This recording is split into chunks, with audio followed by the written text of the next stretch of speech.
है। चलो ये बच्चा, कल हम लोग पढ़ रहे थे ऋणात्मक विचलन। ऋणात्मक विचलन में क्या चल रहा था?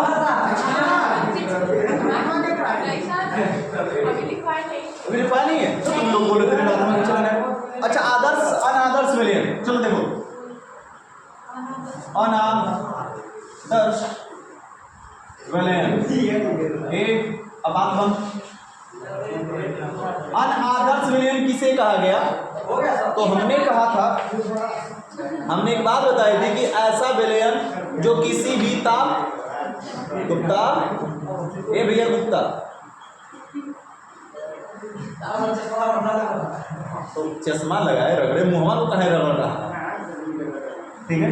तो ऐसा विलयन जो किसी भी ताप और किसी भी सांद्रता पर राउल्ट के नियम का पालन न करे तथा उसके एंथैल्पी और आयतन में भी क्या होता है? परिवर्तन होता है, उसे कैसा विलयन कहते हैं? अनादर्श विलयन कहते हैं। तो अनादर्श पुत्र दो तरीके के हो सकते हैं, एक धनात्मक सोच वाले, एक ऋणात्मक सोच वाले। इसलिए बताया गया अनादर्श विलयन दो प्रकार का होता है, धनात्मक विचलन और दूसरा नंबर था ऋणात्मक विचलन, ठीक है ना। ये दो प्रकार के होते हैं। तो धनात्मक कैसे कब होगा और ऋणात्मक कब कैसे होगा उसको जानते पढ़ेंगे। तो पहली हेडिंग लिखा जाएगा अनादर्श विलयन का धनात्मक विचलन। पहली हेडिंग आज की रहेगी धनात्मक विचलन।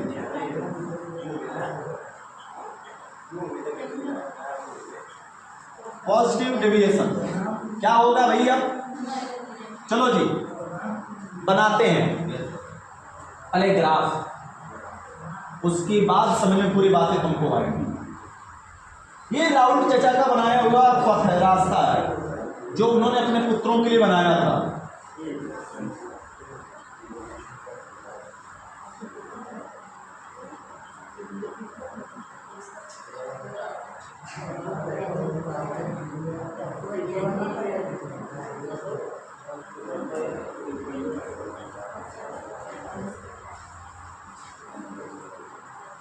ये भैया यही कर हमने बनाया था ना,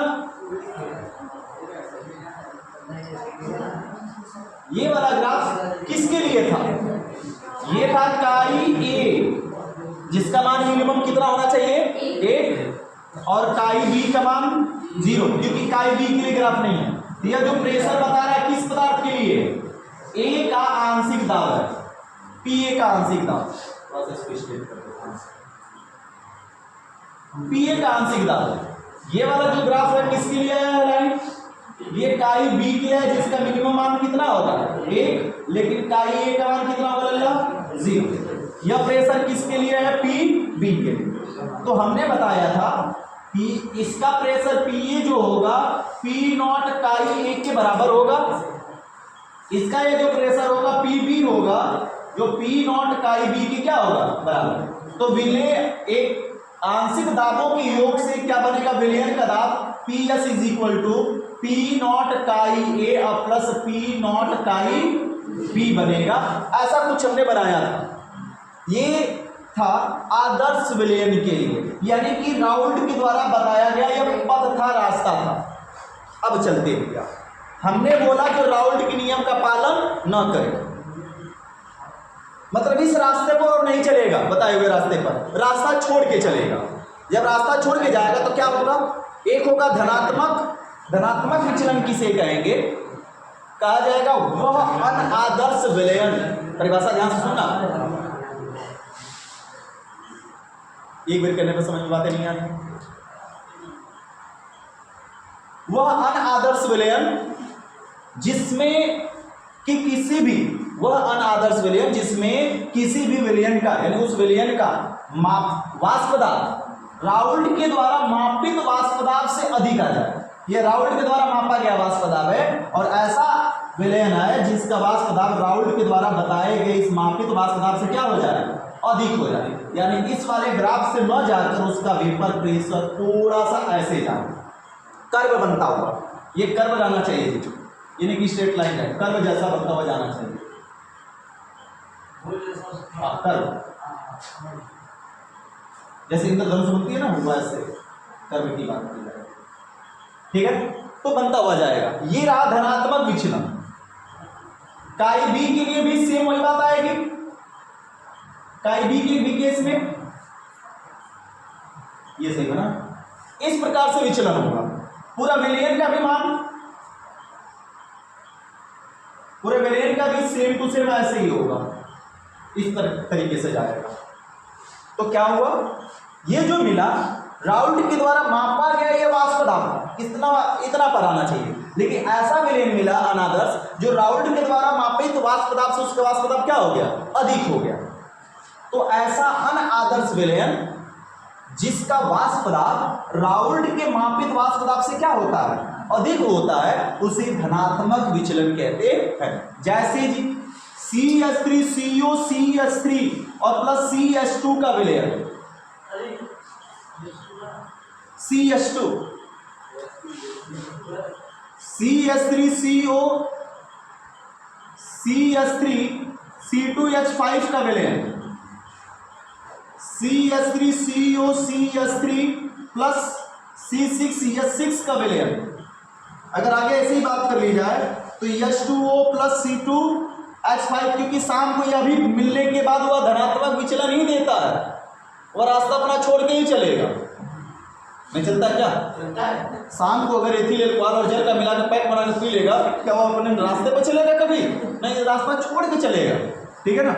बातें समझ आ गई। यह सारा का सारा जो विलयन तुमको दिख रहा है लल्ला, यह कैसा विचलन है, धनात्मक विचलन, और यह किसका एग्जाम्पल है, अनादर्श विलयन का। फिर से बात करते हैं, अगर हम एसीटोन और कार्बन डाइसल्फाइड का विलयन बनाएंगे तो यह जो विलयन होगा अनादर्श विलयन कहलाएगा, जो राउल्ट के नियम का पालन नहीं करेगा और इसकी एंथैल्पी और आयतन भी क्या होगा, बदलेगा। लेकिन यह जो आएगा धनात्मक विचलन के अंतर्गत आएगा, क्योंकि इसका जो वेपर प्रेशर आएगा, इसका जो वेपर प्रेशर आएगा राउल्ट के द्वारा मापित वाष्प दाब से क्या होगा, अधिक आएगा। मामला समझ आया। तो कहेंगे ऐसा अनादर्श विलयन जिसका वाष्प दाब राउल्ट के मापित वाष्प दाब से क्या होता है, अधिक होता है, धनात्मक विचलन कहलाता है। चलो परिभाषा देखो, ग्राफ से ही बनाना है। देखो परिभाषा, वह अनादर्श विलयन, वह अनादर्श विलयन, वह अनादर्श विलयन जिसका वाष्प दाब, वह अनादर्श विलयन जिसका वाष्प दाब राउल्ट के मापित वाष्प दाब से, राउल्ट के मापित वाष्प दाब से अधिक होता है, राउल्ट के मापित वाष्प दाब से अधिक होता है,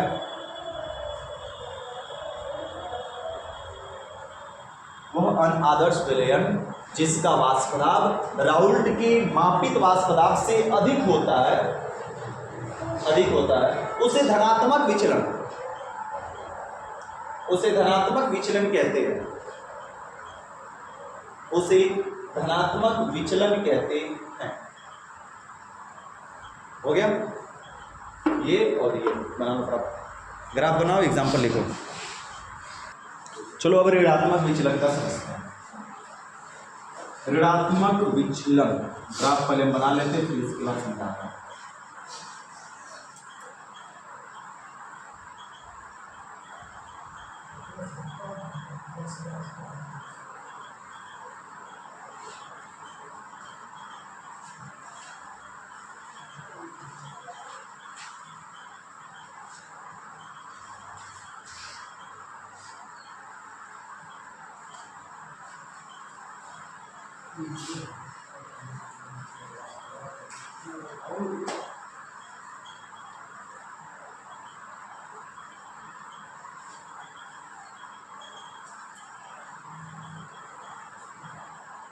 स्केल से तुम बनाओ, पूरी सीधी स्ट्रेट लाइन बनेगी। ठीक है, चलो देखो जी, ग्राफ समझो पहले, ग्राफ समझो। ये किसके लिए है, ए के लिए है, तो का ए का मान मिनिमम कितना होगा, 1 और b के लिए क्या होगा, काई b का मान कितना हो जाएगा 0। और ये जो है काई b के लिए है तो काई b का मान मिनिमम 1 और काई a के लिए मिनिमम मान कितना हो जाएगा 0। यह जो वेपर प्रेशर क्या है, यह PA का है और यह वेपर प्रेशर किसका है, PB का है। ठीक है, अगर इसका हम ये दाब की बात करें तो फार्मूला बनेगा PA is equal to P naught chi A और इसका फार्मूला क्या बनकर आएगा, PB is equal to P naught chi B और यह बन जाएगा PS is equal to P naught chi A और plus P naught chi B। यह था राउल्ट के द्वारा बताया गया रास्ता। देखिए आप कौन सा विचलन पढ़ रहे हैं, अनादर्श में ऋणात्मक, तो परिभाषा क्या होगी, ध्यान से सुनो परिभाषा और खुद से लिखना है। कहेंगे वह अनादर्श विलयन जिसका वाष्प दाब राउल्ट के मापित वाष्प दाब से, यह राउल्ट का मापित वाष्प दाब है, राउल्ट के मापित वाष्प दाब से क्या हो जाता है, कम। अब ग्राफ कहां आ गया उसका, नीचे। ये राउल्ट के द्वारा बताया गया वाष्प दाब था, इतना होना चाहिए था, लेकिन इस मापित वाष्प दाब से वेपर प्रेशर क्या हो जाएगा, यदि कम हो जाएगा। नजरिया दिए सब, ठीक है ना। राउल्ट के द्वारा मापित वाष्प दाब से कम हो जाता है तो उसको हम क्या कहते हैं लल्ला, उसे हम ऋणात्मक विचलन कहते हैं। मामला समझ में आ गया, यहां पर मिटा कर लिख देते हैं, ऋणात्मक विचलन कहेंगे। जैसे यहां पर भी देख लो तो परिभाषा पूरी समझ में आ गई और लिख भी लियोगे साथ परिभाषा सभी के सभी, जस्ट उसका उल्टा है धनात्मक विचलन का। ग्राफ कहां गया, राउल्ट के द्वारा बताया गया मापित वाष्प दाब से नीचे आ गया, इसलिए PA is equal to P naught chi A। यह है ऋणात्मक विचलन का ग्राफ। ग्राफ कहां बन जाएगा, नीचे। कर्व जैसा बनेगा, स्ट्रेट लाइन नहीं होनी चाहिए, कर्व जैसा बनता हुआ दिखना चाहिए। ठीक है, तो तुम्हारे पास स्केल है, लंगड़ा प्रकार है, उससे बनाओगे अच्छे से बन जाएगा। इसका एग्जांपल यहाँ पर लिख रहे हैं ऊपर, ठीक है ना, इसका एग्जांपल यहाँ पर, ग्राफ में मिटाएंगे नहीं ना, ग्राफ का काम है। CL3 plus CH3 CO CH3, CHCl3 plus C2 H5O C2 H5, HCl plus H2O plus HCl, H2O plus C2 H2O plus HNO3, ये सारे के सारे ऋणात्मक विचलन की एग्जांपल है, बना लेना, ये ऋणात्मक विचलन की एग्जांपल है। हेडिंग लिखा जाएगा अगली, धनात्मक विचलन, अभी धीरे भैया पहुंचा है अभी। धनात्मक विचलन तथा ऋणात्मक विचलन में अंतर, धनात्मक विचलन तथा ऋणात्मक विचलन में अंतर, हेडिंग लिखो फटाफट।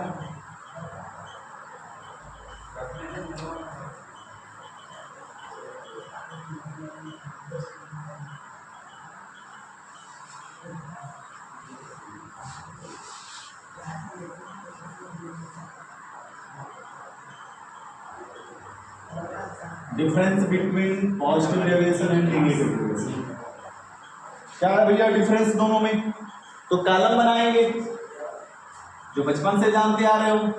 एक तरफ क्या होगा, एक तरफ होगा धनात्मक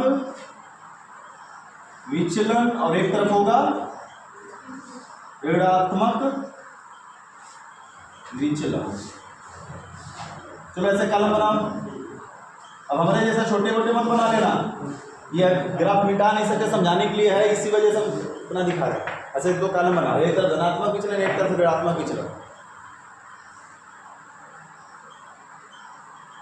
धनात्मक विचलन तथा ऋणात्मक विचलन में अंतर, चलो एक अंतर तो एटलीस्ट तुम लोग बता सकते हो दोनों का, एक एक अंतर। इसका वाष्प दाब मापित वाष्प दाब से अधिक होता है और इसका वाष्प दाब मापित वाष्प दाब से कम होता है। पहला लिख लोगे ना तक, देखो इस वाले में लिखो धनात्मक वाले में, कलम फटाफट बनाओ, अभी कलम बना ही नहीं रहा है। धनात्मक में लिखो इसका वाष्प दाब मापित वाष्प दाब से अधिक होता है। धनात्मक वाले में लिख रहे हो तो इसी का ना कहा जाएगा, इसका वाष्प दाब मापित वाष्प दाब से अधिक होता है। इसका वाष्प दाब मापित वाष्प दाब से अधिक होता है। किसका? धनात्मक वाले का, ठीक है ना। ऋणात्मक में लिखो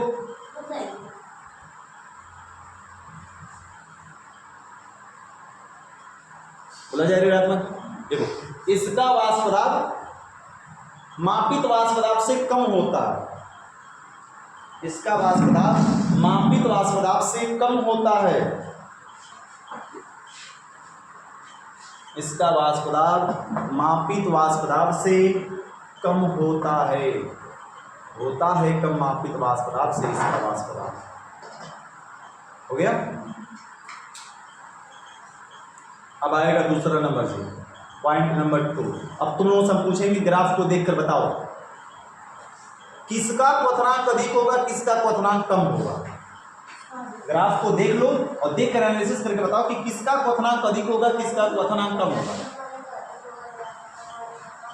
किसका? ऋणात्मक वाले का कम होगा, धनात्मक का अधिक होगा। एक बात बताना, चलो ऐसा समझाएंगे तब समझाएगा। एक तो कुकर है, बंद है पूरा, पहले से इसके अंदर प्रेशर पूरा जनरेट हो चुका है, ठीक है ना। प्रेशर पहले से जनरेट हो चुका है इसमें। इसको बनाने में खाना ज्यादा समय लगेगा या खुला बर्तन है? इसमें ज्यादा समय लगेगा। किसमें ज्यादा समय लगेगा? खुला वाले में ज्यादा लगेगा। क्यों? क्योंकि इसका प्रेशर क्या है?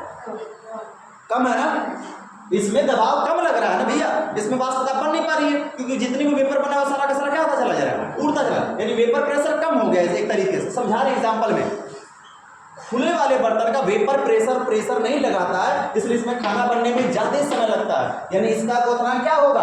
अधिक। वाष्प दाब कम तो भैया खौलाने के लिए हमें ज्यादा ना मेहनत करनी पड़ेगी। अगर वेपर प्रेशर कम हो गया मापित वाष्प दाब से तो इसको बॉयल कराने के लिए हमको ज्यादा क्वथनांक यानी इसका टेम्परेचर अधिक देना पड़ेगा, और ऑलरेडी प्रेशर में है, तुरंत लगाएंगे कुछ ही समय बन जाएगा खाना तुरंत। यानी प्रेशर जनरेट हुआ तो कुछ तो टेम्परेचर कार्य करेगा, कुछ क्या कार्य करेगा? प्रेशर। इसलिए इसका बॉइलिंग पॉइंट बड़ी कम हो जाता है, यानी इसमें खाना बनाने के लिए कम समय लगता है, इसमें ज्यादा समय लगता है। कारण क्या है? Vapour pressure. इसका वेपर प्रेशर धनात्मक का अधिक होता है, इसलिए टेम्परेचर क्या करना पड़ेगा? कम। और इसका वेपर प्रेशर कम है तो टेम्परेचर क्या देना पड़ेगा? अधिक। मामला समझ में आया? इसलिए हमने ग्राफ ये छोड़ा था समझाने के लिए इसी पॉइंट को। चलो लिखो धनात्मक वाले लिखो, इसका क्वथनांक कम होता है। नाम से तो लगना चाहिए कि अधिक होना चाहिए, लेकिन क्वथनांक क्या हो जाता है इसका? कम। इसका क्वथनांक कम होता है। और ऋणात्मक वाले में लिख लेना, इसका क्वथनांक अधिक होता है। इसका क्वथनांक अधिक होता है। इसका क्वथनांक अधिक होता है। मामला समझ में आ गया? किसी को संदेह अलंकार तो नहीं है जी? अब आएंगे बॉन्ड के ऊपर। किसके ऊपर आएंगे? बॉन्ड के ऊपर। किसी ने कहा कि हम ऐसे कैसे मान लेंगे भला, हैं? कैसे मान लेंगे इसका बॉइलिंग पॉइंट अधिक होगा, इसका बॉइलिंग पॉइंट कम होगा? तो बनता है, देखो इनके बीच हाइड्रोजन बॉन्डिंग बनेगी। क्या बनेगी भैया? हाइड्रोजन बॉन्डिंग बनाएंगे।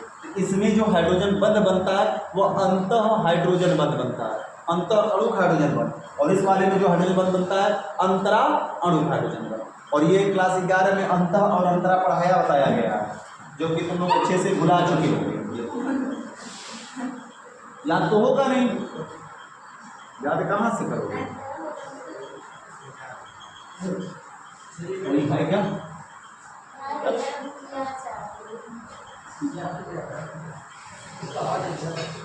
चलो देखो भैया, अंत अणुक हाइड्रोजन बंध किसे कहते हैं?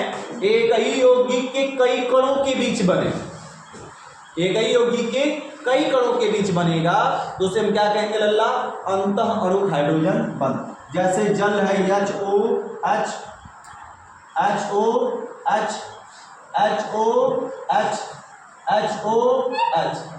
देखो यू करा के बात सही है, ठीक है।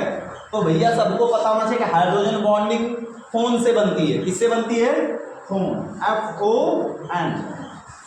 जिस यौगिक में फ्लोरीन, ऑक्सीजन, नाइट्रोजन लगा होगा वही हाइड्रोजन बॉन्डिंग बनाएगा, अन्यथा उसके अलावा कोई हाइड्रोजन बॉन्डिंग बना नहीं सकता। तो फोन से याद रखना कि फोन जिसमें है, फोन लगेगा तो हाइड्रोजन बॉन्डिंग बनेगा।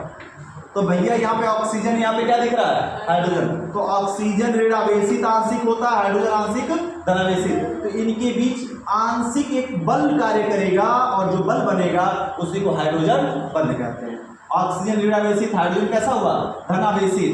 या इन दोनों के बीच में हाइड्रोजन बॉन्ड बनेगा, ऋणावेशित धनावेशित, बीच में हाइड्रोजन बॉन्ड बनेगा। एक बात बताना, सरसों के दाने को लेकर ऐसे छोड़ोगे तो सभी अलग अलग ऐसे फैल जाएगा, लेकिन अगर वही एक उंगली पानी लेकर ऐसे गिराओ तो क्या उसके एक एक मॉलिक्यूल्स अलग अलग हो जाते हैं? क्या कर पाओगे कभी एक एक मॉलिक्यूल्स को अलग? अगर एक बूंद भी पानी लोगे, एक बूंद भी पानी, तो उसमें न जाने जल के कितने बूंद एक दूसरे से चिपके होते हैं। एक दूसरे से जल के बूंद चिपके हुए तो है ना, तो किस बल के कारण एक दूसरे से चिपके हैं? तो बल कोई और नहीं बल्कि क्या है? हाइड्रोजन बंध है। एक जल का अणु दूसरे जल के अणु के साथ हाइड्रोजन बॉन्ड बनाया जिसके कारण वह एक दूसरे से चिपका पड़ा। मामला समझ में आया? तो धनात्मक विचलन में अंत अणुक हाइड्रोजन बंध बनता है। इसका यह मतलब है कि एक ही यौगिक के कई सारे अणुओं के बीच बनना। लेकिन ऋणात्मक विचलन में अंतरा अणुक हाइड्रोजन बंध बनता है, जिसमें कि देखो अंतरा अणुक हाइड्रोजन बंध दो प्रकार का होता है। एक ही यौगिक में बनना, जैसे जी ये रहा एक ही यौगिक का एक ही कण है, जिसमें यहाँ पर लगा पड़ा फ्लोरीन और यहाँ पर लगा हाइड्रोजन, तो ये ऋणावेशित और ये कैसा हुआ? ये अंतरा के लिए केस में हो गया। लेकिन यहां पर विचलन में यह कार्य नहीं करेगा, इसको नहीं बनाएंगे विचलन में। अंतरा का मतलब एक ही यौगिक के एक ही कण में बने या फिर दो अलग अलग यौगिकों के अणुओं के बीच में बने। तो यह एक ही यौगिक के एक ही अणु के बीच में बनना, इसको भी अंतरा कहेंगे। या फिर एसीटोन हमने एक एग्जांपल लिया था, COCH3 द्विबॉन्ड O, या बना ली HCl के साथ, या आंशिक धनावेशित या आंशिक ऋणावेशित। अब इसके बीच में क्या बन जाएगा? Hydrogen bond. यह हाइड्रोजन बॉन्ड कैसा है? अंतरा। और यह कैसा है? अंतर। एक ही यौगिक के कई सारे अणु के बीच बना तो अंतर अणु, अलग अलग अणुओं के बीच में बनेगा तो क्या कहलाएगा? अंतरा। चाहे एक ही अणु में बन जाए उसको भी अंतरा कहेंगे। मामला समझ में आया? चलो देखो धनात्मक विचलन में, धनात्मक विचलन इसमें धनात्मक विचलन वाले प्रकार में लिखना, इसमें अंत अणुक हाइड्रोजन बंध बनता है, इसमें अंत अणुक हाइड्रोजन बंध बनता है। धनात्मक में लिखना है कि इसमें अंत अणुक हाइड्रोजन बंध बनता है। अंत अणुक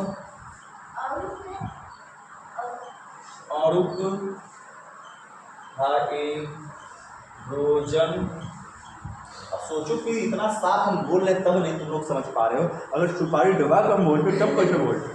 हमारे तो यहाँ पर दबा रहे खड़ी, अब बोलते अंटा और खाओ, वैसे ना समझ में आ रहा है ना, गुटका दबा ना सुपारी दबो बोल रहे साफ साफ, तब समझ में नहीं आ रहा तुम गजब बेइज्जती है।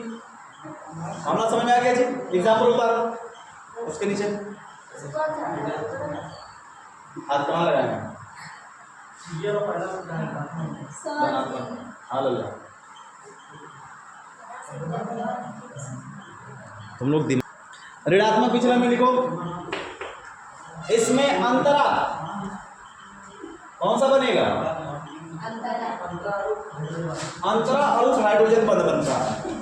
ऋणात्मक लिखो, इसमें अंतरा अणुक हाइड्रोजन बंध बनता है। ये वाला एग्जाम्पल बना लेना, इसमें अंतरा अणुक हाइड्रोजन बंध बनता है। ऋणात्मक वाले में लिखना है, ऋणात्मक वाले में लिखना इसमें अंतरा अणुक हाइड्रोजन बंध बनता है, इसमें अंतरा अणुक हाइड्रोजन बंध बनता है। मामला समझ में आ गया? हाँ भैया, आंशिक धनावेश है ना, वो आंशिक धनावेश डेल्टा बनाया जाता है। आंशिक धनावेश, आंशिक धनावेश एस कौन बना दिया? वो डेल्टा है सबको, ये डेल्टा है जी। ये बताओ, 11 इसीलिए बोल रहे थे, समझ लो सही से। हो गया? चलो अगला एग्जांपल की तरफ बढ़ेंगे। ये भैया इसमें बोला गया एंथैल्पी बदलती है ना, क्या भैया? यही तो हाइड्रोजन बॉन्ड है, यही तो हाइड्रोजन बॉन्ड है। ये नहीं बनाओगे तो फिर कैसे काम होगा? मतलब भाई तुम करेंगे हटा दे नहीं, मतलब सिंगल पाइप। अच्छा, तो ये बॉन्ड ना बन जाएगा कदा। हाइड्रोजन बॉन्डिंग का सिंबल ही कटी लाइन है, कटी लाइन के द्वारा ही हाइड्रोजन बॉन्ड को दिखाया जाता है कदा। अब तो तुम लोग बेइज्जती खराब करा के रख लीजिए। ये भैया एक बात बोला गया था कि ऋणात्मक धनात्मक विचलन किसके अंतर्गत आ रहे थे? अनादर्श ना। और अनादर्श में एंथैल्पी और आयतन में परिवर्तन हो रहा था, मतलब जीरो नहीं होगा। एंथैल्पी और आयतन में क्या होगा? परिवर्तन होगा। तो धनात्मक वाले के केस में क्या होगा जी? डेल्टा एच और डेल्टा भी, और इसमें ऋणात्मक वाले में डेल्टा एच और डेल्टा भी क्या होगा? कोई बताएगा? धनात्मक में धन होगा, यानी कि ये जीरो से क्या होंगे? बड़ा। आयतन भी जीरो से क्या होगा? बड़ा। ऋणात्मक में क्या होगा? एंथैल्पी जीरो से छोटा, यानी माइनस हो जाएगा, -1 -2 -3 -4। और आयतन परिवर्तन भी क्या होगा? जीरो से छोटा, -1 2 3 4 कुछ भी हो सकता है, और इसमें प्लस में जाएगा। तो कहने का आशय क्या है कि धनात्मक विचलन में जो एंथैल्पी और आयतन परिवर्तन होता है वो धनात्मक होता है, ठीक है ना। धनात्मक विचलन में जो एंथैल्पी और आयतन में परिवर्तन होता है वो कैसा होता है? धनात्मक। मतलब 1 2 3 4 ये जीरो से बड़ा, कहने का आशय यही है। और ऋणात्मक विचलन में जो एंथैल्पी और आयतन परिवर्तन वो जीरो से क्या होता है? छोटा, मतलब -1 2 3 -1 -2 -3 -4 -5 -6। तो जीरो से क्या कहलाएगा? वो छोटा ही कहलाएगा। चलो लिखो अगला नंबर। धनात्मक विचलन में, धनात्मक विचलन में एंथैल्पी और आयतन परिवर्तन, धनात्मक विचलन में एंथैल्पी और आयतन परिवर्तन जीरो से बड़ा होता है। एंथैल्पी और आयतन परिवर्तन, एंथैल्पी और आयतन परिवर्तन जीरो से बड़ा होता है। हो गया? ये बना लो बराबर। Delta H greater than zero, delta be greater than zero. मतलब क्या होगा? किसमें होगा भैया? ये दोनों के दोनों पॉजिटिव, और इसमें क्या होंगे? दोनों के दोनों नेगेटिव होंगे। क्या इसमें नहीं लिख लोगे? ऋणात्मक विचलन में एंथैल्पी और आयतन परिवर्तन जीरो से क्या होता है? छोटा। लिख लो इसमें। मामला समझ में आया या नहीं जी? इतना बताओ। ये जो सारा कुछ चल रहा है अभी किसमें, किस हेडिंग में चल रहा है सब कुछ? वाष्प दाब के अवनमन, इसमें चल रहा है वाष्प दाब का अवनमन, और उस संघ गुणधर्म का दूसरी हेडिंग के अंतर्गत ये सारा कुछ अभी चल रहा है। लास्ट हेडिंग वाष्प दाब अवनमन की रहेगी। क्लीन कर दें ना ये दोनों चीजें।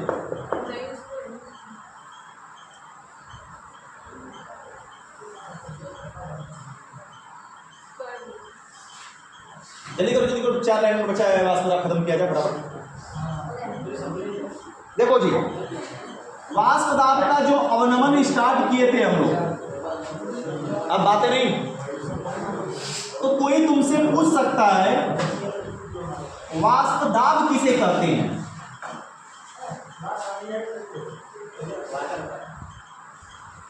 वेपर प्रेशर किसे कहा जाता है? और वेपर प्रेशर को मापते किससे हैं? कैसे निकाला जाता है? वाष्प दाब में अवनमन तो लोगों ने पढ़ लिया कि वेपर प्रेशर में कमी कैसे हो रही है, उसमें राउल्ट का नियम पढ़े। राउल्ट के 2-3 नियम हम लोगों ने पढ़ा। तनुवेलियन के लिए पढ़ा, अवाष्पशील के लिए पढ़ा, वाष्पशील के लिए पढ़ा, धनात्मक विचलन, ऋणात्मक विचलन पढ़ा, आदर्श विलयन पढ़ा, अनादर्श विलयन पढ़ा। ये सारा कुछ हम लोगों ने इसमें पढ़ लिया। लेकिन कोई तुमसे पूछ सकता है वाष्प दाब किसे कहते हैं, इसको मापते कैसे? तो सुनो, चित्र देखो ध्यान से। पहले एक बीकर लेते हैं, बंद बीकर। किसी भी द्रव के वाष्प दाब मापने के लिए सबसे आसान विधि है, जिस द्रव का वाष्प दाब निकालना होता है उसे इसमें भर दिया जाएगा। इससे भरा जाएगा इसमें। अभी चित्र कोई नहीं बनाएगा।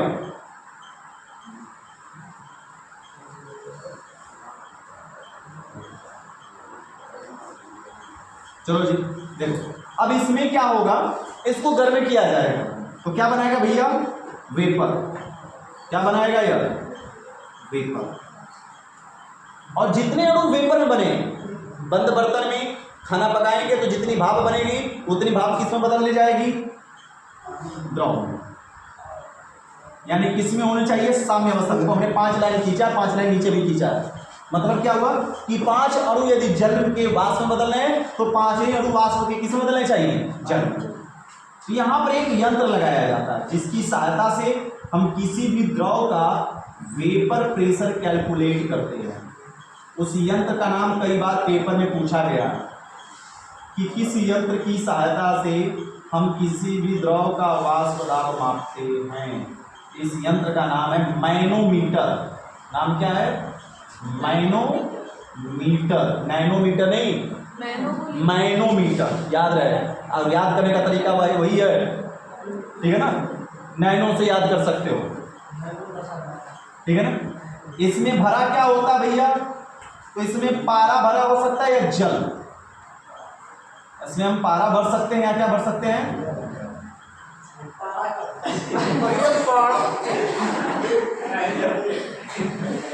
इसमें Hg या H2O भरा जा सकता है। मरकरी कहेंगे, पारा नहीं, मरकरी Hg और H2O भरा हो सकता है।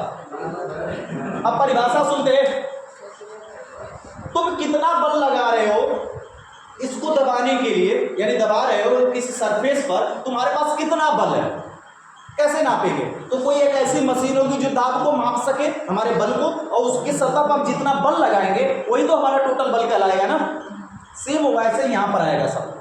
लेकिन 2 शब्द का होना इसमें जरूरी है। पहला नंबर कैसा होना चाहिए? ताप स्थिर। स्थिर ताप होना चाहिए। टेम्परेचर घटिस बढ़िस तो भैया प्रेशर भी घटिस बढ़िस, तो टेम्परेचर स्थिर होना चाहिए। दूसरा नंबर साम्य पर होना चाहिए। साम्य का मतलब जितना रिएक्टेंट प्रोडक्ट बनाएगा उतना ही प्रोडक्ट किसमें बदलना चाहिए? रिएक्टेंट में। यानी जितना लिक्विड वेपर में बदलेगा उतना ही वेपर किसमें बदलना चाहिए? लिक्विड में बदलना चाहिए। समझ बात आनी चाहिए। ये 2 कंडीशन तय है। अगर इन दोनों कंडीशन को हटा देंगे तो वेपर प्रेशर कभी नहीं माप सकते। तो परिभाषा शुरू होगी, कहेंगे स्थिर ताप पर, भैया गर्म करेंगे तो इसके अणु क्या शांति से बैठे होंगे? क्या गति करेंगे ना? अगर हम गर्म कर रहे हैं, हीट करेंगे तो इसके अणु तो घूमेंगे इधर उधर जी, जिस पहली पदार्थ के होंगे तो गतिशील होंगे। लेकिन गतिशील होंगे तो किस पर होंगे? वो भी साम्य अवस्था में। तो कहेंगे स्थिर ताप पर किसी गतिशील साम्य अवस्था में एक विलयन, एक द्रव पदार्थ के द्वारा, एक द्रव पदार्थ के वाष्प के द्वारा उसकी सतह पर लगाए जाने वाले दाब को, एक द्रव के वाष्प के द्वारा उसकी सतह पर लगाए जाने वाले दाब को हम क्या कहते हैं भैया? वाष्प दाब। अब देखो, जैसे वेपर बना, इसमें पारा है, कुछ ये ऐसे होगा से, यहां पे एक स्केल लगा होगा, ऐसे हम स्केल बना रहे हैं, बाद में मिटा देंगे। 1 2 3 4 5 गिनती का स्केल लगा। यह पारा फिलहाल में बिना प्रेशर बिना टेम्परेचर का 4 पर रुका पड़ा है। कितने पर रुका है? 4 सेंटीमीटर क्यूब यानी mmHg पर रुका है। ऐसे मान लो 4 mmHg पर ऐसे यहाँ पर रुका है। जब गर्म हम करना शुरू किए 40 डिग्री पर तो अणु गतिशील में आए। 10 अणु 10 मॉलिक्यूल्स लिक्विड के किस में बदल रहे थे भैया? वेपर में। 10 मॉलिक्यूल्स वेपर में बदल रहे थे और 10 ही वेपर किस में बदल रहे थे? लिक्विड में। सामने पर आ गया तो अब जो वेपर जनरेट हुआ तो इस पर दबाव तो कुछ ना कुछ लगाएगा ना इसकी सतह पर। तो दबाव लगाएगा तो इधर भैया हवा है, तो हवा क्या होगी, इसको प्रेशर जनरेट करेगी। ये पारा धीरे धीरे क्या करेगा, ऊपर। अरे देखिए ब्लड प्रेशर मापने वाली मशीन आपको जब दबाते हैं लोग पर लगाकर, तो उसमें पारा ऐसे ऊपर जाता है कि नहीं जाता, स्केल के ऊपर छर्रा नहीं रहता, वो पारा मरकरी भरा रहता है गदाव, छर्रा नहीं चढ़ता। जो ऐसा देखो कि स्टेट लेकर रहते हैं, एक तो अब तो ऐसा आ गया मशीन वाला सिस्टम है, लगाते हैं मशीन अपने आप बताने लगती है। तो पहले ऐसे लाते थे दफ्ती जैसा, ऐसे खोलते थे, इसमें स्केल लगा था, उसमें मीटर लगा हुआ था और उसमें पाइप लगी थी, पाइप में पारा भरा जाता था। जैसे जैसे आप दबाते थे पारा धीरे धीरे धीरे धीरे स्केल के ऊपर जाता था, तो प्रेशर पता चलता था कितने रफ्तार से नीचे आ रहा है, समय को देखते थे। ठीक वैसे है यहाँ पे, जैसे जैसे प्रेशर लगेगा या पारा कहाँ जाएगा, ऊपर जाएगा। अब सुनो जी, ताप नहीं बदल रहे, 10-10 दोनों बराबर हो रहे हैं, तो प्रेशर यहीं पर जाकर रुक जाएगा। मान लेते हैं कि 6 mmHg पर आकर क्या हुआ, रुक गया, तो हमें डिफरेंस पता नहीं चल गया। कितने का डिफरेंस है, 6 में से 2, 4 घटा दे कितना बचेगा, 2। यानी उस द्रव का वाष्प दाब कितना है, 2 mmHg। ऐसे पता चल जाता है और पता करते हैं। तो सतह पर जब दाब लगाएगा, सुनो, जब वह सतह पर दाब लगाएगा तो मैनोमीटर में स्केल बदलना शुरू करेगा और उसी स्केल की सहायता से हम वेपर प्रेशर उस द्रव का निकाल सकते हैं, कोई भी द्रव। परिभाषा रिपीट करते, ध्यान से सुनो, लास्ट टाइम परिभाषा कहेंगे, स्थिर ताप पर किसी गतिशील साम्यावस्था में एक द्रव के वाष्प के द्वारा उसकी सतह पर लगाए जाने वाले दाब को वाष्प दाब कहते हैं। वाष्प दाब मापने के लिए एक यू आकार की कांच की नली लेते हैं जिसके अंदर मरकरी या फिर जल भरा होता है। इस नली को हम मैनोमीटर कहते हैं। बस इतना सा लिखना, काम खत्म। कोई दिक्कत है, लिखो। स्थिर ताप पर अभी नहीं लिखे थे क्या,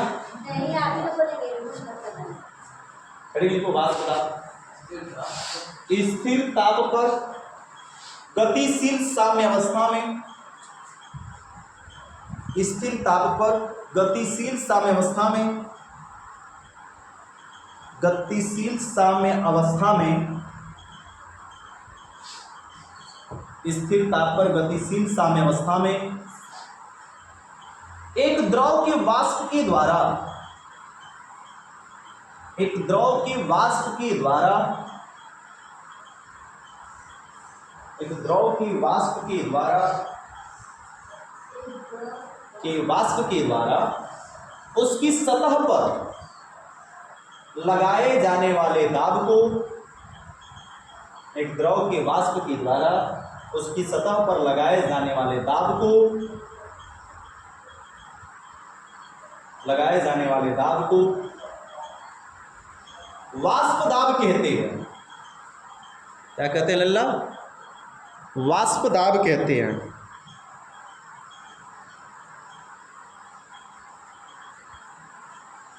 वाष्प दाब कहते, मामला समझ आ गया जी। वाष्प दाब को मापने के लिए, वाष्प दाब को मापने के लिए, वाष्प दाब को मापने के लिए एक यू आकार की कांच की नली लेते हैं। वाष्प दाब को मापने के लिए एक यू आकार की कांच की नली लेते हैं, एक यू आकार की कांच की नली लेते हैं जिसके अंदर, जिसके अंदर मरकरी यानी Hg, मरकरी या जल भरा होता है, जिसके अंदर मरकरी या जल भरा होता है, मरकरी या जल भरा होता, हो गया, मरकरी या जल भरा होता है। इस नली को मैनोमीटर कहा जाता है, इस नली को मैनोमीटर कहा जाता है। हो गया भैया, मामला समझ में आ गया। ये चित्र बना लो। फाइनली यहाँ पर हम लोगों का वाष्प दाब में अवनमन की पूरी हेडिंग सारी अंदर की क्या हो गई, समाप्त हो गई। अब तीसरा अणुसंग गुणधर्म पढ़ेंगे कल हम लोग, क्वथनांक का उन्नयन, बहुत ज़्यादा इंपॉर्टेंट है, ठीक है ना।